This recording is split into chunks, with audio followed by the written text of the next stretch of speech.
Bonsoir, chers franco-ontariennes et franco-ontariens. Bienvenue à toutes et à tous à cette soirée virtuelle de remise des prix de reconnaissance de l'Assemblée de la francophonie de l'Ontario.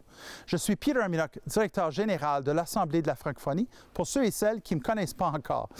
Merci d'avoir pris le temps de vous joindre pour cette belle soirée de reconnaissance de l'Ontario français.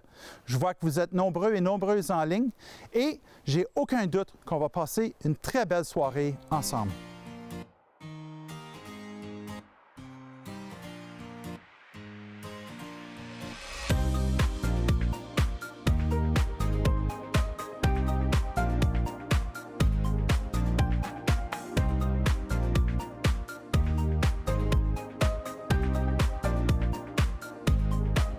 C'est une belle journée ici à Ottawa et je suis fier de me joindre à vous du territoire traditionnel non cédé des peuples autochtones Anishinaabe. Puisque les bureaux de l'Assemblée de la francophonie de l'Ontario se retrouvent ici, nous aimerions commencer par reconnaître cette terre sacrée.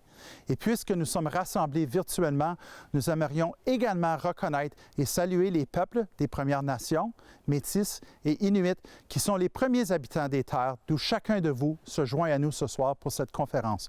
Nous respectons la diversité culturelle de ces nations et leur contribution inestimable à cette terre. Chers amis, nous allons à présent débuter cette soirée en écoutant la ministre du Développement économique et des langues officielles, l'honorable Mélanie Joly. Bonjour à toutes et à tous. Je vous souhaite la bienvenue à l'édition 2020 du Congrès annuel de l'AFO. Cette année, on ne peut malheureusement pas se réunir en personne, mais je voulais vous dire un petit mot. Notre gouvernement, on sera toujours là, à vos côtés, pour défendre le fait français en Ontario et partout à travers le pays. On sera là pour défendre les droits linguistiques des communautés qui vivent en situation minoritaire. Et ça, on a été clair dans notre récent discours du trône, où on reconnaît pour la première fois la nécessité de protéger le français davantage et également, encore et toujours, de défendre nos minorités linguistiques. Ceci dit, on est présentement en pandémie et ça veut dire qu'on ne peut malheureusement jamais baisser la garde. Dans ces circonstances-là, on va continuer à travailler ensemble pour renforcer la loi sur les langues officielles. Ça va me faire plaisir de travailler avec vous au cours des prochaines semaines, alors qu'on va annoncer les prochaines étapes de cet ambitieux projet. Au plaisir de vous voir, prenez soin de vous, prenez soin de votre santé et celle de vos proches. Merci, Madame la ministre Joly. Maintenant, écoutons la ministre des Affaires francophones de l'Ontario, l'honorable Caroline Mulroney. Bonjour à toutes et à tous. C'est un plaisir de pouvoir m'adresser à vous dans le cadre de la rencontre annuelle virtuelle de l'AFO. Je tiens à remercier au nom de notre gouvernement tous les membres de l'AFO, ainsi que ses partenaires, pour leur dévouement à la francophonie ontarienne, afin de promouvoir son plein essor. Je tiens aussi à saluer l'AFO pour avoir maintenu cette superbe initiative cette année, malgré les temps difficiles que nous connaissons.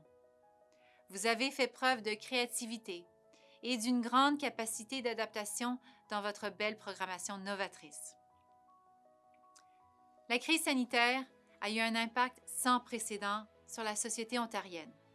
Il y aura beaucoup de travail à faire dans les prochains mois afin d'assurer la relance durable de notre province, notamment celle de la communauté francophone. C'est pourquoi notre gouvernement met en œuvre des mesures concrètes pour soutenir les Franco-ontariens. En investissant le 1 million de dollars dans le développement culturel, économique et communautaire de la francophonie ontarienne, dans le cadre du PAFO. En offrant des caractères de langue française sur les permis de conduire et les cartes photos de l'Ontario. En investissant un demi-million de dollars pour la création du réseau économique francophone et pour une campagne de promotion des biens et des services franco-ontariens. En appuyant diverses initiatives pour recruter et maintenir en poste un plus grand nombre d'enseignants qualifiés pour enseigner en français et pour enseigner le français langue seconde. En investissant près de 330 000 $ dans le tourisme francophone. Notre gouvernement sera toujours à l'écoute de l'AFO afin de répondre aux besoins de la francophonie ontarienne. Félicitations à l'AFO pour tout son travail et pour le rôle important qu'elle joue dans la relance franco-ontarienne. C'est un réel privilège de pouvoir collaborer ensemble afin de promouvoir l'épanouissement de la francophonie de notre province. Profitez bien de ce gala de reconnaissance. Merci, Madame la ministre Mulroney. Nous n'aurions pas pu vous présenter une programmation de cette envergure sans l'aide de précieux partenaires. Merci pour votre soutien constant. Je vous invite justement à écouter l'un de nos partenaires, l'Association des enseignantes et des enseignants franco-ontariens, qui sont commanditaires de cette soirée. Anne Vinéroy est avec nous pour nous parler ce soir. Bonsoir. Anne Vinéroy, présidente de l'AEFO. Je suis très heureuse de participer à votre soirée de remise des prix de reconnaissance dans le cadre de votre rencontre annuelle virtuelle. J'ai eu l'occasion cette semaine d'assister à un certain nombre des webinaires sous votre thème « Agir pour l'avenir » et je vous félicite. L'équipe de l'AFO a très bien relevé le défi d'organiser un événement rassembleur d'une telle envergure pendant une pandémie. Si vous êtes ici ce soir, c'est que vous croyez à cette cause qui nous tient toutes et tous tant à cœur, la francophonie. Au sein de l'AEFO, syndicat représentant les enseignantes et enseignants franco-ontariens, de même que les travailleurs et travailleuses du domaine de l'éducation, nous savons à quel point nos 12 600 membres doivent lutter au quotidien pour notre belle langue, comme le font aussi, à leur manière, près de 744 000 francophones de la province. Et nous sommes toutes et tous conscients que préserver notre langue pour aujourd'hui et demain, ce n'est pas une mince affaire. C'est un engagement profond de tous les instants et dans divers milieux, à l'école, au travail, chez soi, dans nos activités sociales, lorsque c'est possible, et en maintenant le contact en conférences virtuelles de toutes sortes. Les récipiendaires des prix de reconnaissance seront bientôt dévoilés. Je les salue chaleureusement et l'AEFO les remercie pour leur engagement continu et inconditionnel. Notre francophonie a besoin de leaders, de personnes passionnées et convaincues, de groupes de gens et de bénévoles qui, par leur exemple, servent de point de repère pour les francophones de la province. Encore une fois, toutes mes félicitations au nom de l'équipe de l'AEFO. Bonne soirée et bonne continuité dans tout ce que les partenaires de la francophonie ontarienne accomplissent à chaque jour. Merci Anne et bon mandat à la présidence de l'AEFO. 2019 a été très riche en catastrophes, mais en 2020, qu'est-ce qu'on prévoit? Année parfaite. Alors, est-ce que ça change de quoi? On dit, est-ce que ça change quelque chose? On dit, allez vous faire Madame Bombardier.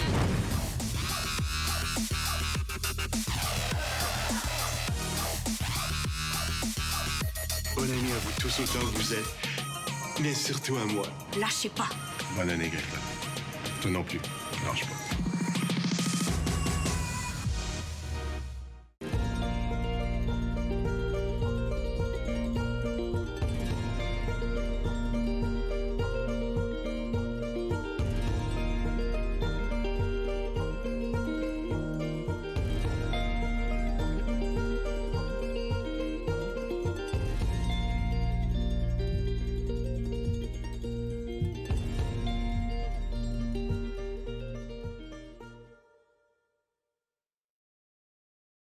Maintenant, on passe à ma partie préférée de la soirée, reconnaître les leaders de notre communauté. C'est la 8e édition de la remise des prix de reconnaissance de l'AFO et la première fois qu'on remet nos prix de façon virtuelle. Permettez-moi d'abord de remercier Mark Keelan-Bishop, le concepteur des prix de reconnaissance pour cette année. Mark Keelan-Bishop est un illustrateur franco-ontarien bien connu pour ses images patriotiques et ses infographies. Merci Mark pour ce merveilleux trophée.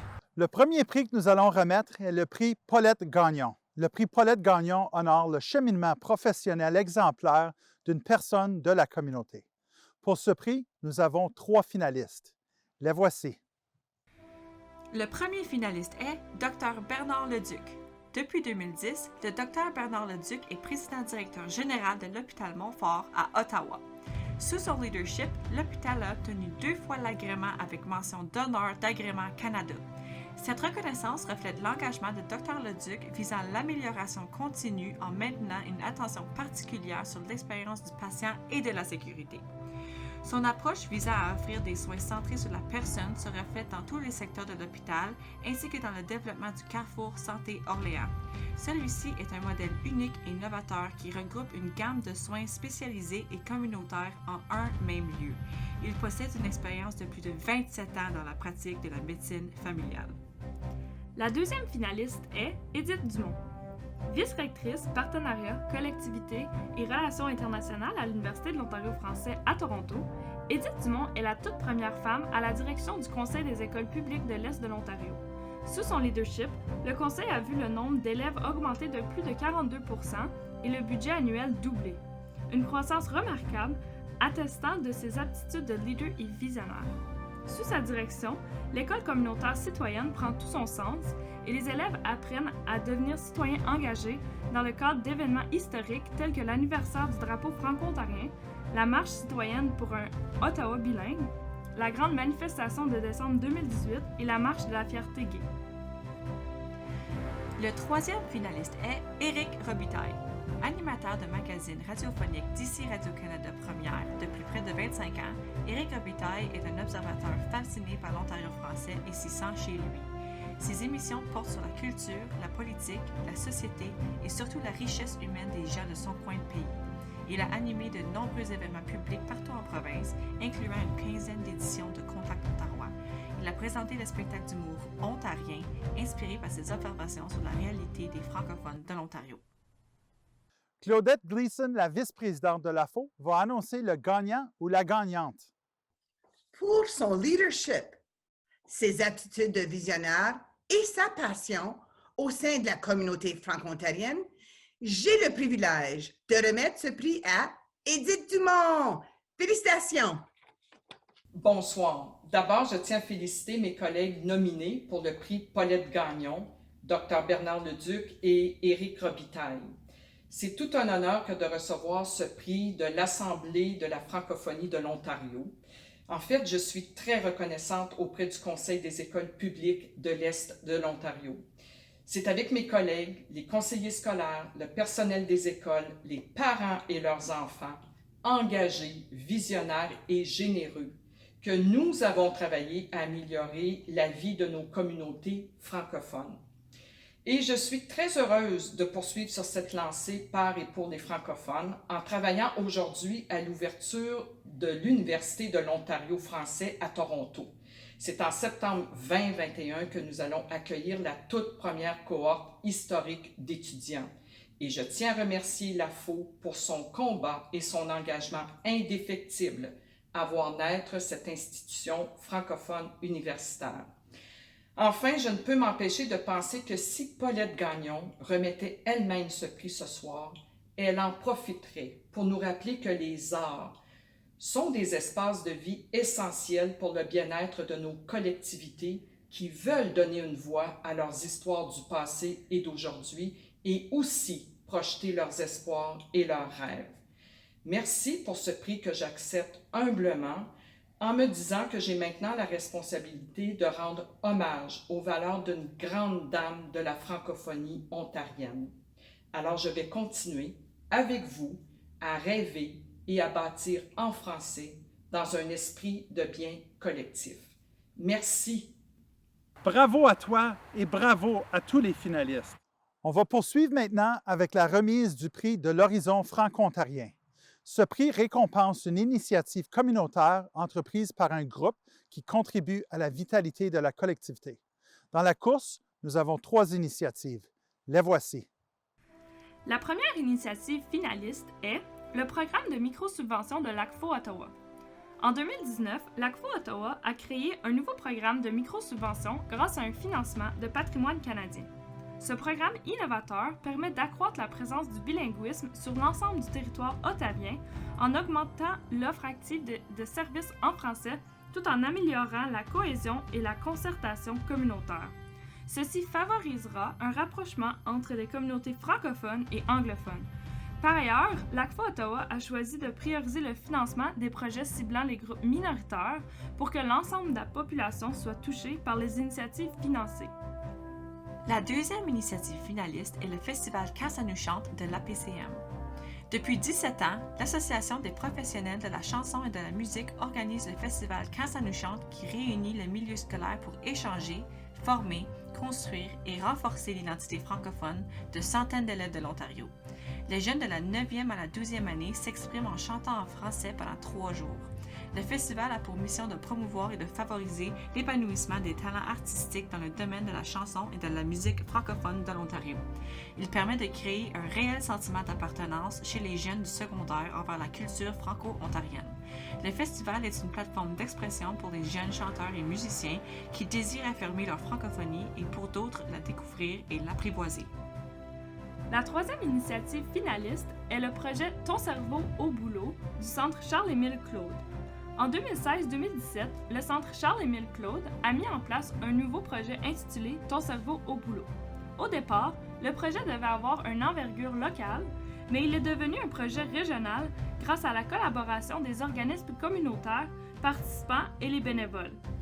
Le projet consistait à mettre en place des ateliers d'une durée de 10 semaines dirigés par des bénévoles.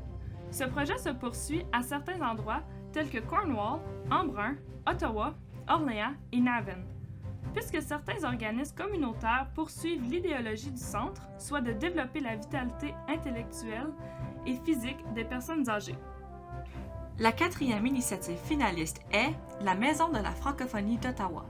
Le projet de la Maison de la francophonie d'Ottawa a pris naissance au début des années 2000 sous le leadership de M. Jérôme Tremblay, qui avait alors fondé la coopérative Amis Jeunesse pour venir en aide aux jeunes francophones défavorisés de l'ouest d'Ottawa. Par la suite, ils ont créé la coopérative multiservice francophone de l'ouest d'Ottawa, connue sous l'acronyme CMFO. La vitalité et l'épanouissement des francophones de l'ouest d'Ottawa ne pouvaient se réaliser sans un espace pour que les francophones puissent se rassembler, échanger et participer à des activités en français.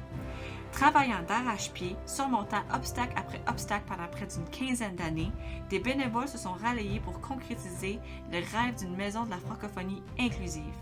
La résilience, la détermination, le courage, la ténacité et la vision ont porté fruit et la Maison de la francophonie d'Ottawa a ouvert ses portes sur le monde en janvier 2020. J'invite David Mbaya Kambaba, représentant MREF au sein du conseil d'administration de l'AFO, à annoncer le gagnant ou la gagnante de ce prix. Ayant comme mission l'épanouissement et le renforcement de l'identité francophone chez les jeunes, le prix Horizon franco-ontarien est remis cette année à l'APCM pour leur festival en milieu scolaire. Le festival Quand ça nous chante. Félicitations. Salut, Jean de l'AFO. Moi, c'est Steph Paquette, président de la PCM. Bon, on me dit, Steph, tu as 1 minute pour faire tes remerciements, fait que je vais en prendre 2. Il faut dire que ça part bien un mandat. Là. Ça fait quoi, 3 semaines que je suis président de la PCM, puis je suis déjà en train d'accepter un prix au nom de l'association. C'est cool! Donc, au nom du conseil d'administration de la PCM, de tous nos membres et de nos employés, un grand merci à l'AFO pour le prix Horizon franco-ontarien. Mais si la PCM a reçu le prix Horizon franco-ontarien pour le projet, pour l'événement Quand ça nous chante, on se doit de partager ce prix-là. Premièrement, on partage le prix Horizon franco-ontarien pour l'événement Quand ça nous chante à toutes les écoles secondaires de l'Ontario français qui ont accepté d'être l'école hôte de cet événement, qui ont accueilli tous ces jeunes-là, ces jeunes musiciens d'un peu partout de la province. Merci à vous tous. Également, on partage ce prix-là avec tous les enseignants et les enseignantes de musique de l'Ontario français. Un grand merci de préparer vos jeunes, de les amener, de sacrifier une fin de semaine avec votre famille pour amener vos jeunes et possiblement coucher dans un gym, dans une école secondaire pour participer au festival Quand ça nous chante. Et finalement, on ne peut pas parler du festival Quand ça nous chante sans mentionner le nom de Robert-Guy Despatie. Eh bien, pour ceux qui l'ignoraient, le concept d'un festival musical en milieu scolaire, eh bien, c'est sorti du cerveau, du grand cerveau culturel de Robert-Guy Despatie. Donc, la PCM est très heureux de partager le prix Horizon franco-ontarien avec tout ce beau monde-là. Donc, encore une fois, merci à l'AFO et longue vie au festival Quand ça nous chante et longue vie à la francophonie ontarienne.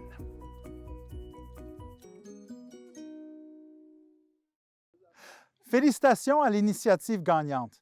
Annonçons maintenant les finalistes du prix Florent Lalonde. Ce prix reconnaît les efforts et l'engagement d'un bénévole au sein de la communauté. Voici les 3 finalistes. La première finaliste est Denise Colligan. Au début des années 90, Denise Colligan a commencé à s'impliquer dans la francophonie. Mais le déclencheur de son engagement plus profond a été la déclaration de l'unilinguisme de la ville de Thunder Bay en 1991. Denise s'est impliquée pour obtenir des services équitables en français pour les femmes vivant avec la violence. Elle a travaillé à la création de l'organisme Centre des femmes francophones du nord-ouest de l'Ontario. Elle a fait avancer l'inclusion, le dialogue et les études sur la discrimination envers la communauté LGBTQ francophone. Après, elle a assumé plusieurs postes sur le CA de l'Association des francophones du nord-ouest de l'Ontario, dont présidente et directrice générale.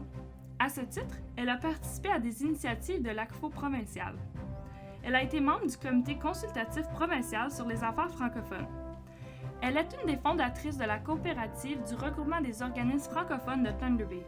Elle a toujours siégé sur son CA et a assumé la présidence. Elle a siégé sur le CA du Conseil de coopération de l'Ontario. La deuxième finaliste est Fatima Aden. Femme engagée, originaire de Djibouti, Madame Aden a commencé sa carrière professionnelle au Canada à titre d'enseignante de français langue seconde. Elle a cheminé en tant que fonctionnaire au commissariat aux langues officielles, où elle a acquis les connaissances et expériences sur les tenants et aboutissants de la dualité linguistique, les défis des communautés de langues officielles en situation minoritaire, notamment celui des francophones. Toujours dans la fonction publique, elle travaille actuellement à Service Canada. Très impliquée dans la communauté, Mme Aden Osman siège à titre de vice-présidente du conseil d'administration de la Maison de la francophonie d'Ottawa.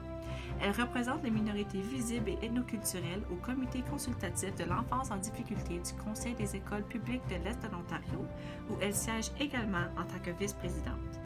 Elle œuvre bénévolement dans d'autres organismes communautaires, notamment la Fondation Acacia, Somali Canadian Mother Association, Somali Hope Academy Foundation, Femmes remarquables d'Ottawa Distinguished Women et l'Association djiboutienne pour autisme.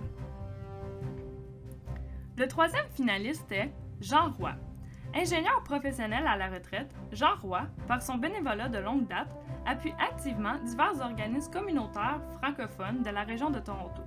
Il se préoccupe particulièrement de l'amélioration de la condition de vie des personnes aînées francophones de la région du Grand Toronto. Il partage depuis plusieurs années son expertise professionnelle et son expérience en tant que membre de conseil d'administration. Il est membre du comité aviseur du foyer de soins de longue durée Bendale Acres de Toronto, qui comprend la section francophone pavillon Omar Deslauriers, qui est le seul foyer de soins de longue durée francophone de toute la région du Grand Toronto. Il fournit à l'organisme de nombreuses heures de bénévolat qui ont grandement contribué à l'amélioration dans la disponibilité et la qualité des soins de longue durée en français. Il est membre actif de la Fédération des aînés et des retraités francophones de l'Ontario, qu'il représente auprès des divers comités consultatifs gouvernementaux et communautaires. Il est membre du comité consultatif du Centre de santé cognitif du Collège universitaire Glendon. En 2018, il fut honoré par la Ville de Toronto en recevant le prix du bénévolat pour sa contribution envers le foyer de soins de longue durée Bendale Acres. J'invite présentement le président de l'Assemblée de la francophonie de l'Ontario, Carole Jolin, à annoncer le lauréat de ce prix. Alors, bonsoir à toutes et à tous. Alors, pour son dévouement à la reconnaissance des droits des francophones du nord-ouest de l'Ontario depuis plus de 3 décennies, j'ai l'honneur et le plaisir de remettre le prix Florent Lalonde à Denise Colligan. Félicitations, Denise, et merci pour ton engagement auprès de la communauté francophone. Bonsoir. C'est un grand plaisir d'être parmi vous virtuellement ce soir comme lauréate du prix Florent Lalonde. Je remercie très sincèrement l'AFNO pour avoir posé ma candidature et l'AFO de m'avoir choisi pour cet honneur. Ça fait toujours chaud au cœur d'être reconnu pour nos efforts. Je veux tout d'abord vous dire qu'au plan personnel, j'ai pu dévouer mon temps et mes énergies à mes causes grâce à l'appui inconditionnel de mon épouse Sherry Baird pendant les 30 dernières années. Collectivement, c'est avec la collaboration d'un grand nombre d'individus, de groupes, d'organisations, d'agences et d'institutions que nous avons pu obtenir des résultats impressionnants pour la communauté francophone du Nord-Ouest. Je suis fière d'avoir fait partie des personnes passionnées et innovatrices qui ont contribué à la reconnaissance et à l'épanouissement de la francophonie dans notre si beau coin du pays. Un grand merci à toutes les personnes dévouées qui travaillent pour que la francophonie prenne sa place et ses droits dans un milieu minoritaire. Et chapeau à nos bénévoles. Bravo aux récipiendaires, merci à vous et félicitations.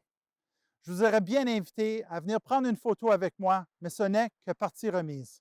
Avant de clore cette magnifique soirée, j'aimerais vous informer que tout de suite après, vous pourrez suivre le spectacle virtuel qu'on vous offre avec Robert Paquette, le Flow Franco, Ferline Régie et Jessie Lindsay.